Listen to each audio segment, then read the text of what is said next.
250 Kilo Traglast auf dieser Bühne, eine Pelibox auf einem Wahnsinnsträger hier oben, Vollluftfederfahrwerk von VB mit 18 Zoll Offroad-Bereifung in verschiedenen Einstellungen zu fahren möglich. Das alles hat dieser Westfalia Club Joker, den wir euch in diesem Video ausführlich zeigen. Viel Spaß damit!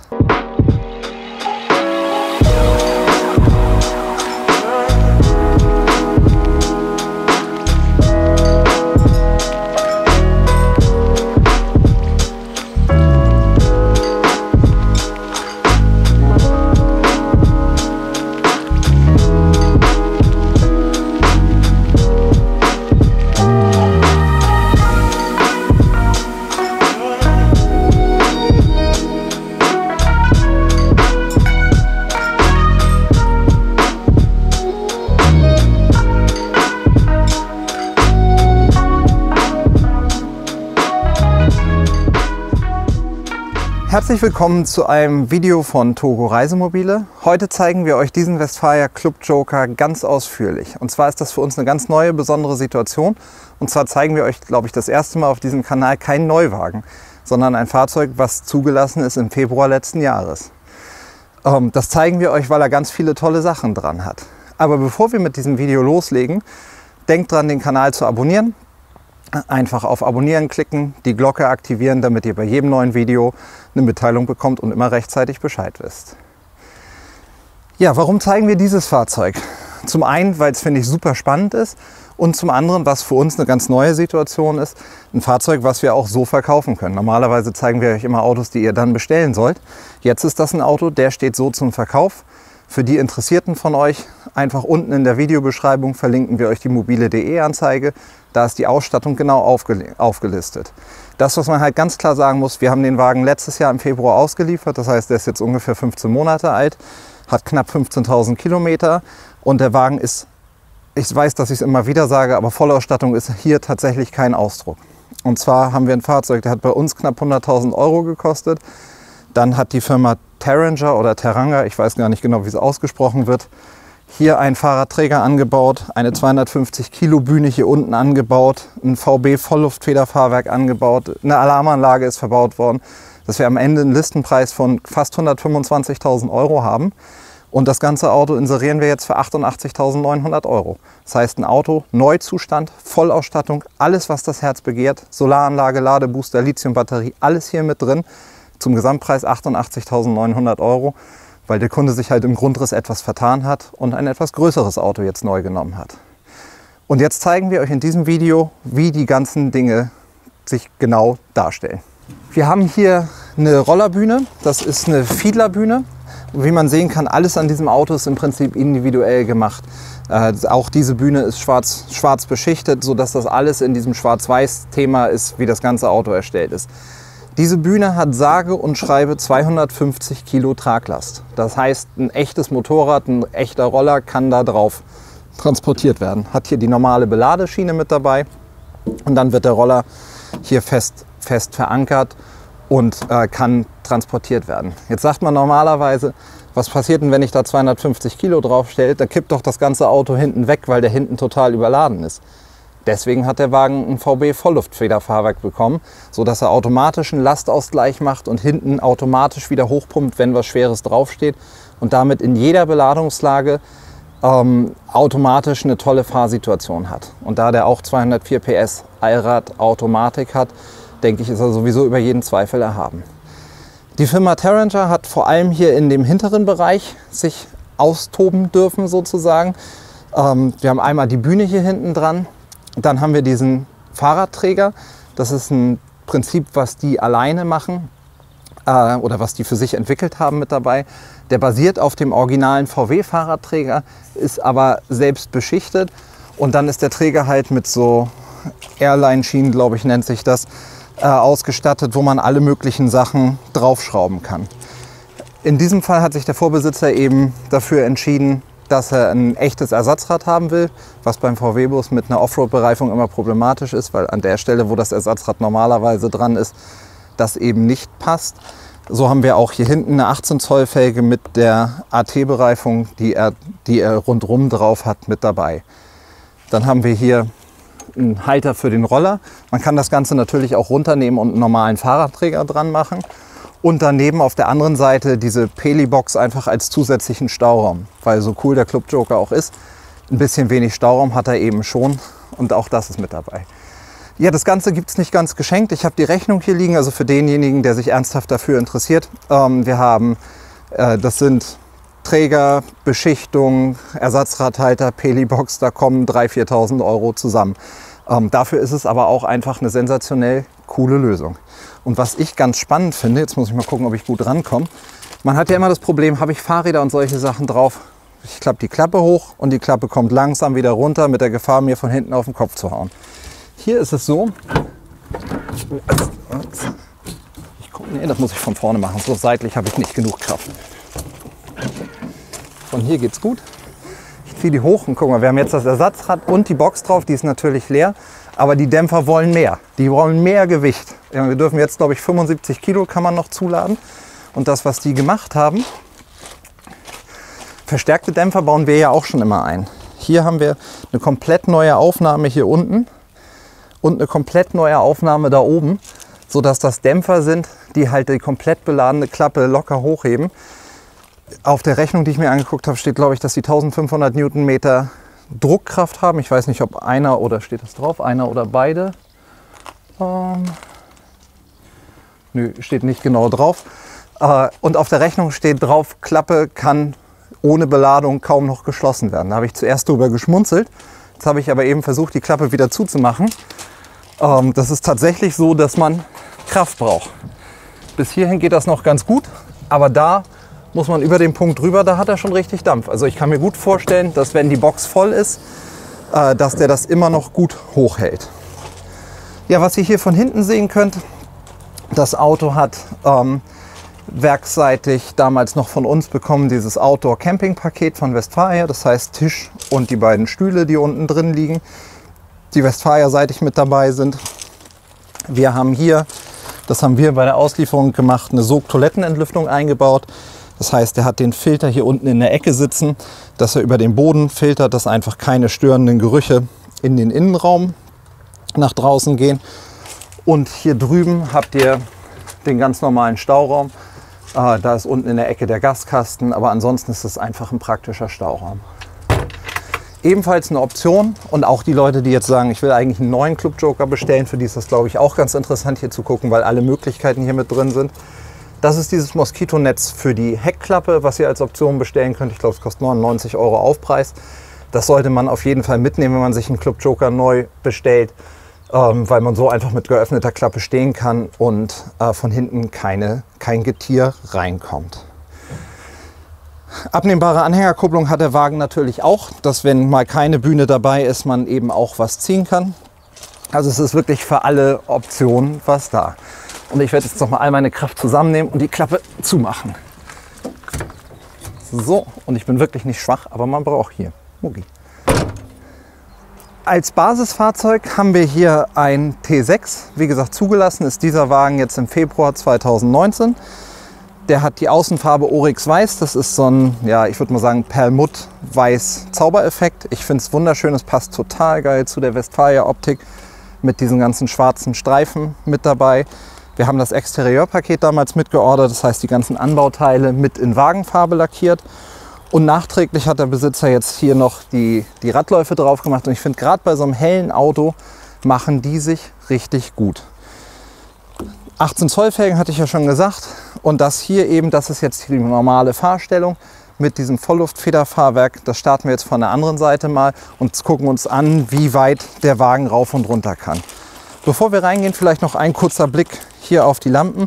Ich finde, das macht die VW-Busfront noch mal richtig schick. Der hat die Voll-LED-Scheinwerfer, natürlich dann mit der Scheinwerfer-Reinigungsanlage, Parksensoren vorne und hinten, Rückfahrkamera sind in dieser Preisklasse natürlich Standard. Und guckt euch doch einfach mal die Optik von der Seite an. Es ist echt ein schönes Auto.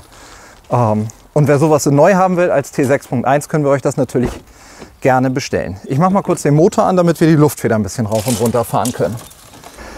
Wir haben hier eine VB Vollluftfeder, eine 4-Kanal Vollluftfeder. Das heißt, der Wagen hat vorne und hinten die Vollluftfeder drin, die originale Federung ist rausgeflogen. Zum einen hat das den Vorteil, dass man das Fahrzeug theoretisch auf 3,5 Tonnen auflasten kann, wenn man das möchte. Zum anderen habt ihr eben gerade bei den schweren Lasten oder unterschiedlichen Fahrsituationen die Möglichkeit, vieles einzustellen. Dafür hat man so eine Fernbedienung mit dabei. Man kann im Prinzip hier gibt eine Auto-Level-Funktion. Das heißt, er stellt sich automatisch ein. Sport ist ein bisschen niedriger im normalen Fahren und Offroad zum Beispiel das Hochfahren des Fahrzeugs in die obere fahrbare Position. Und da geht dann ganze Ecke rauf und runter, vorne und hinten und hat damit eben verschiedene Fahrmodi.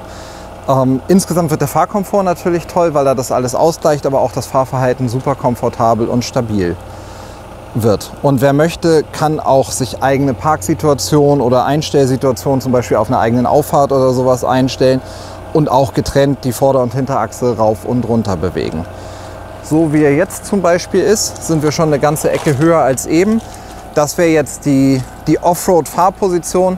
Das geht nicht in voller Fahrgeschwindigkeit, aber eben doch bis zu einer bestimmten Geschwindigkeit. Und ich schalte jetzt einfach mal um auf Sport. Dann lässt er ab. Mal gucken, wie weit er runter geht. Man hört es auf jeden Fall schon zischen. Jetzt geht er hinten runter. In Etappen. Immer vorne, hinten ein bisschen. Und das ist schon echt ein großer Unterschied und im Fahrverhalten eben auch immer sehr, sehr positives Feedback von den Kunden. Und ich glaube, wir werfen jetzt einfach mal einen Blick rein und schauen uns an, ob der Wagen von innen halten kann, was er von außen verspricht. Und eins kann ich euch vorher sagen, das tut er.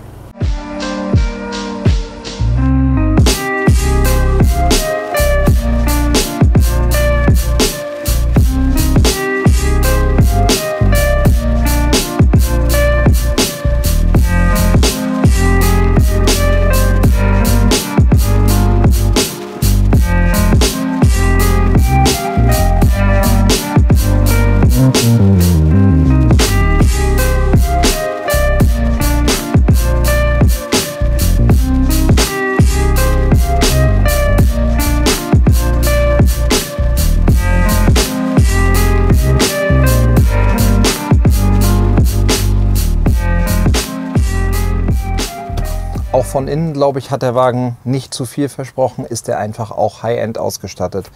Wir haben hier schwarzes Vollleder im Stil des Äußeren des Autos gehalten mit einer Kontrastnaht in dem Weiß. Zusätzlich haben wir diesem Auto damals noch die Rautensteppung in der weißen Kontrastnaht und die Westfalia Windrosen auf den Sitzen gegönnt, um eben dieses Schwarz-Weiß-Thema, was er draußen schon so wunderbar bespielt, drin weiterzunehmen. Und wenn ich hier drin sitze und mir einfach überlege, wir sind hier in einem Auto 5,30 Meter lang, natürlich ohne die Bühne, die kommt da noch mit dazu, dann denke ich einfach, was für ein toller Luxus das ist, wenn man ein Dachbett oben drüber hat, weil das einfach so viel Wohnraum lässt. Ich kann im Prinzip von hier ja bis ganz nach hinten an die Wand gucken sozusagen und dadurch ist es einfach ein riesengroßes Auto, obwohl es eigentlich ein kleiner PKW ist. Müsst euch immer wieder vor Augen führen. Das Auto, in dem wir hier sitzen, ist ein VW-Bus langer Radstand. Das heißt, jeder PKW-Parkplatz ist euer. Und im Prinzip normales Mitschwimmen im Verkehr mit 204 PS, Automatikgetriebe, sicherlich über jeden Zweifel erhaben. Und trotzdem könnte man hier, dafür ist er zugegebenermaßen ganz schön eng, aber auch zu viert schlafen. Wir haben einmal ein Doppelbett hier oben drüber, das klappen wir gleich nochmal runter. Und hier eben auch die Möglichkeiten, Bett unten zu bauen. Ich zeige das jetzt hier nur mal kurz im Ansatz, dass man eine Idee hat. Hier auf der Rückseite habt ihr die Möglichkeit, eben ein richtiges Bett zu haben. Das haben wir aber in diversen anderen Club Joker Videos gezeigt. Da verlinken wir euch einfach unten in der Videobeschreibung bzw. in der Infokarte da oben in der Ecke das Video zu den anderen Club Joker aus dem Baujahr. Da könnt ihr euch angucken, wie das Bett ganz genau gebaut wird. Serienmäßig hat der Club Joker Isofix Befestigungspunkte. 3-Punkt-Gurte sind natürlich sowieso Standard. Und was hier immer wieder toll ist, ist, dass die Sitzbank hinten fest aufgepolstert ist. Das heißt, derjenige, der hinten mitfährt, hat im Prinzip den gleichen Komfort wie jemand, der vorne sitzt. Und große Menschen wie ich weiß nicht, ob man das jetzt sehen kann, können sich hinstellen. Hier, über mir noch richtig Platz. Und was auch toll ist, Fenster. Wir haben alleine 3 Fenster an den Seiten. Das heißt, da, wo ich normalerweise in diesen Hochdächern gegen eine Wand gucke, kann ich hier rausgucken. Und selbst wenn ich eine Stufe hochgehe, kann ich immer noch stehen. Ich demonstriere das mal kurz. Auch hier, naja, immer noch stehen. Es ist ein kleinen Tick flacher, aber ich kann Ich kann hier immer noch ganz gut aufrecht stehen und hier würde ich ja sowieso eher in der Küche am Arbeiten sein und kann da eben wunderbar schnippeln. In der Küche habt ihr einen normalen Zweiflammen-Gaskocher, den man natürlich auch zumachen kann. Der hat einen Piezo-Zünder mit dabei. Hier hinter das kleine Waschbecken. Oben in der Ecke eine 230 Volt Steckdose und eine 12 Volt Steckdose. Und was total praktisch ist, sind die vielen kleinen Ablagen. Ihr könnt hier was reinpacken, du hast hier eine riesen Kante, wo du Sachen reinpacken kannst. Und nicht ganz von Anfang an bei den Club Jokern, aber ich glaube seit 3 oder 4 Jahren hier hinten das Gewürzboard sozusagen. Auch der Stauraum unten in der Küche ist optimal genutzt. Das heißt, wir haben einmal eine große Besteckschublade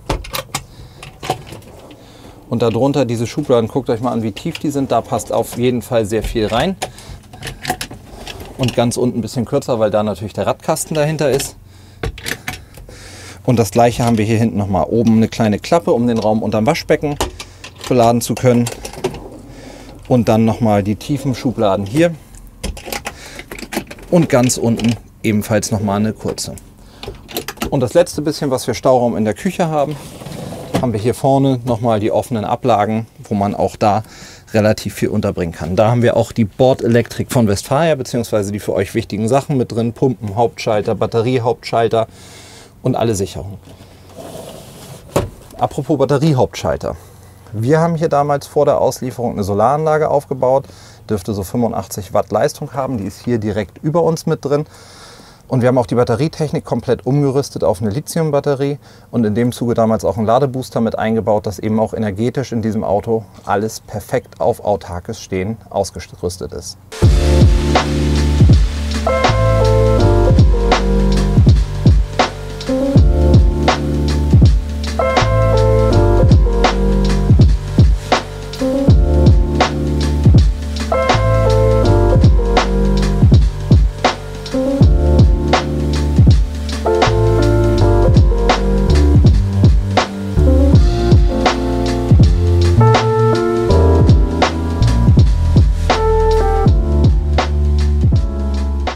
Wie in den anderen VW-Bus-Modellen haben wir auch hier diesen wunderbaren Spiegelschrank, den man sich erschreckend, ja es ist warm in Stove, erschreckend gut erkennen kann.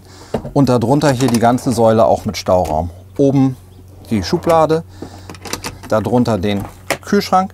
Das ist ein Kompressorkühlschrank, das heißt auch hier das ganze Auto auf Autarkie getrimmt. Wir haben einen Kompressorkühlschrank, das heißt der läuft immer nur über 12 Volt. Wir haben eine Dieselheizung, da brauche ich auch kein Gas für, das heißt Gas brauche ich wirklich nur zum Kochen. Und unten drunter nochmal einfach ein Staufach mit einer Aufstiegshilfe, die ich eben nehmen kann und hier in die Stufen einhaken kann, damit ich gut ins Dachbett kann.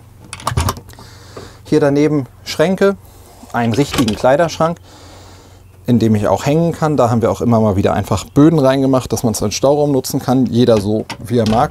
Und darüber die Westfalia Bordelektrik. Hinten in der Ecke, und das hier ist dann auch wirklich schon die Rückwand des Fahrzeugs, also es ist keine Roomtour, sondern ein Roomstand, keine Ahnung, wir stehen ja mehr oder weniger, haben wir die Toilette und eben auch eine Duschmöglichkeit.